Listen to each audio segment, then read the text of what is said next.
Last semester, I took a class called HBSE, which is Human Behavior in the Social Environment, and it's a half-semester class. And so we started in the middle of winter, and the professor had asked us, she had only taught the class online before, and so she had everything set up in an online module, and she asked us to do some work, to do a reading and respond to it, and then for each of us to respond to two of our peers' papers. And so that just seemed like a standard first day assignment. But what ended up happening was there was a snowstorm on the day of the first class.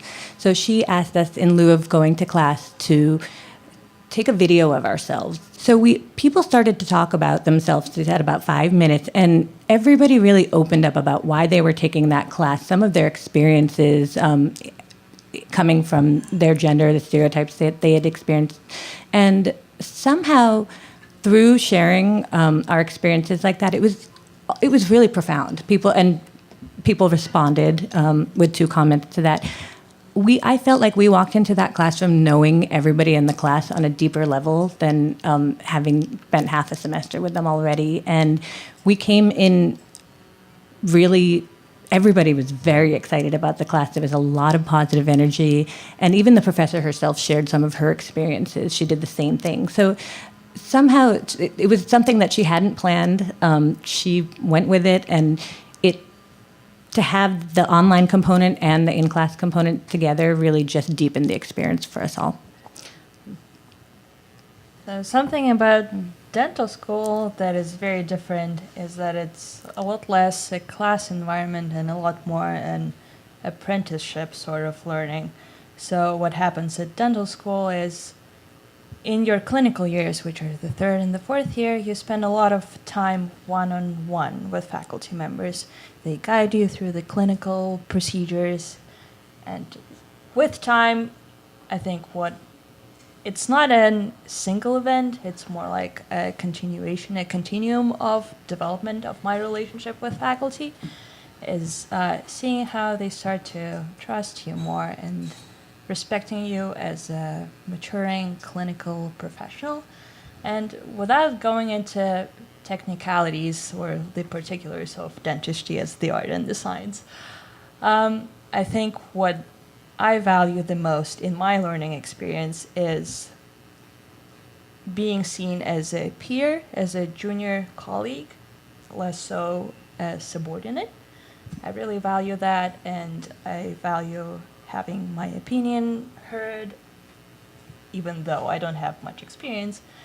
I think this is what stands out for me. So as a PhD student, a lot of the most intense, stimulating, demanding learning experiences that I've had are on one-on-one conversations with faculty members that I have in meetings. It really has been amazing to transition from being an undergrad and a master's student into a PhD and see that faculty members will dedicate you 30 minutes, 45 minutes, an hour, 2 hours to talking about your research project and really pushing you to develop that. And I think the faculty members that are the most successful at doing that know how to read where you are in a very intense and intimate way, right? It might be a situation where you really need a lot of feedback, or they might need you, or a faculty member realizes that they might need to step back for a little bit to give you some room to develop your ideas and push yourself a little bit further. So that's been probably the most, I would say, beautiful part of being a PhD student.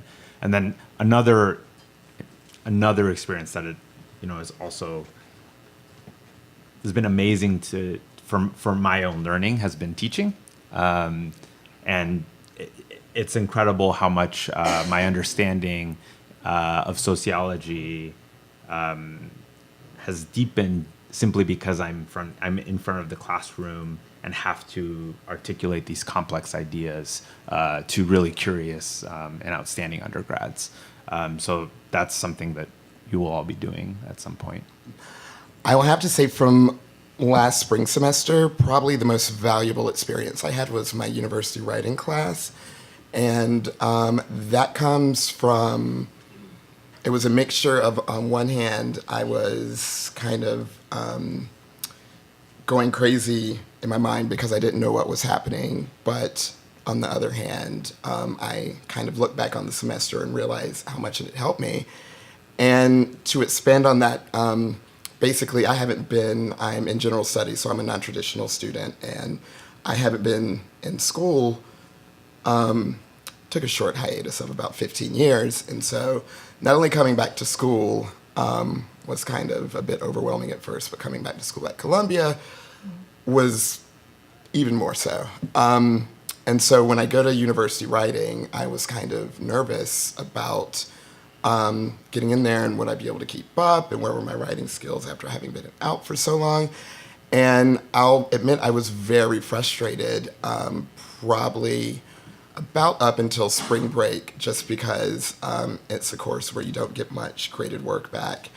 And every time I would kind of ask my advisor or my teacher, my professor, specific questions about my writing technique, I would kind of get more questions back, and there was not really finite answers, and I couldn't figure out how all of this was going and what I was doing in the class. However, as it went on, and as I got more work back, and as we continued to have, we had a lot of very kind of intimate conversations, which, again, I didn't know, how is this going to apply to my technique? How is this going to help me to become a better writer? Why are we just talking about how we feel about these issues? But as the semester rolled on and towards the end, I realized that all of those things were kind of helping to build me to be a better writer in a way that I just never really contemplated before. And